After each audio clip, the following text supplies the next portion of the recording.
in an environment where feminism was just a given. I could be as brave as a man, or as smart as a man, and the real difference was only biological. Or at least, that's the way my mother taught me. You see, my mom comes from a part of Mexico that is full of history of strong and powerful women, and my mother taught me that from a very young age. When I was younger, I never fit into the little girl category. I liked gender-neutral toys, like Play-Doh or Legos, and playing outside, because I was just a kid. Around age 5, though, I discovered gender-specific toys, and I realized that I didn't fit into the stereotypes they were trying to portray, and I entered into this dilemma. Was I really a girl? And since I was a kid, really didn't know better, I just decided to just go with it. Just play with what I was supposed to, who I was supposed to, and just try to enjoy myself, try to be that person who I wasn't. But later on in my life, I discovered I could do whatever I wanted, be whoever I wanted, play with whomever I wanted, and that is what real feminism is all about. Now, I'm not gonna lie, I thought feminism was a very cliche topic. It was overdone, people just knew too much about it and they were just sort of sick of it. And this is something being worked upon in privileged societies.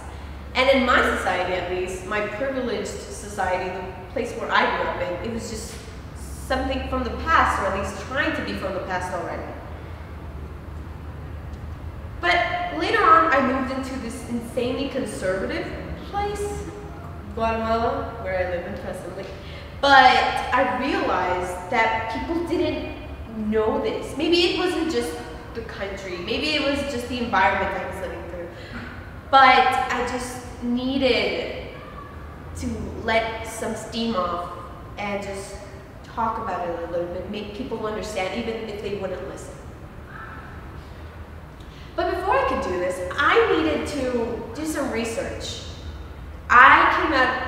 People realized that I was a feminist a few months ago, and I have not heard the end of the jokes. People just go on and on with the jokes, and it's a bit overwhelming.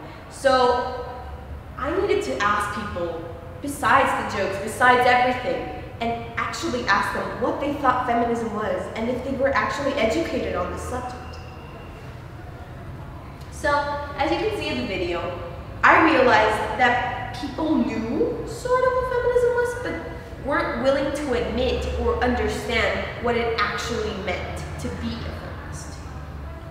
Now, real feminism is all about breaking stereotypes, breaking the stereotypes involved with genders. Letting people do whatever they want with their life, so rather than be told what society is telling them to be. Getting women out of that maid role and that mother role that they have to be, and letting them do whatever they want. If they want to be a maid, they can be a maid. If they want to be a mother, they can be a mother. If they want to have a job, they can have a job. If they want it all, they can have it all. But what about men? Feminism believes that men should get out of that macho stereotype. They don't have to be strong all the time. They can cry, they can do whatever they want. You see, when a little girl, at least in our society nowadays, wants to play with something tomboyish, she's fine. People understand they can be a tomboy. It's fine. But what about when a little boy wants to play with a Barbie or something?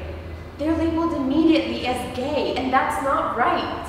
They can do whatever they want to do. What we need to do is teach young boys what we teach young girls, that they can do whatever they want and be whoever they want to be. Now, feminism is necessary for society. We shouldn't put women in a pedestal or anything. We just need everyone in the same spot. Nobody should be above anyone. No person is better or worse than anyone else. Now, I believe that people misunderstand the concept of equality. I believe that equality, the reason it's called feminism, it's because females or women have always been underneath. And so we need to rise it up, just rise up a bit the female role. And never in any moment a numeric value to people, because we're not numbers, we're people. We're different and unique, and that's what makes it beautiful. That's what makes it amazing to be human. That is what should be celebrated. Maybe I understand why the stereotypes exist. The world is such an insane and crazy place that it's easier to just judge everyone based on the category that we fit them into. But that's not right. The real key to understanding others is talking to them, communicating, seeing where they come from if you don't agree with them. That is what makes humanity humanity. This is the way we will understand each other and actually do political work. Society will advance. This is how we as a human race will progress. When society is able to collaborate and actually understand each other, that is when the world will be a better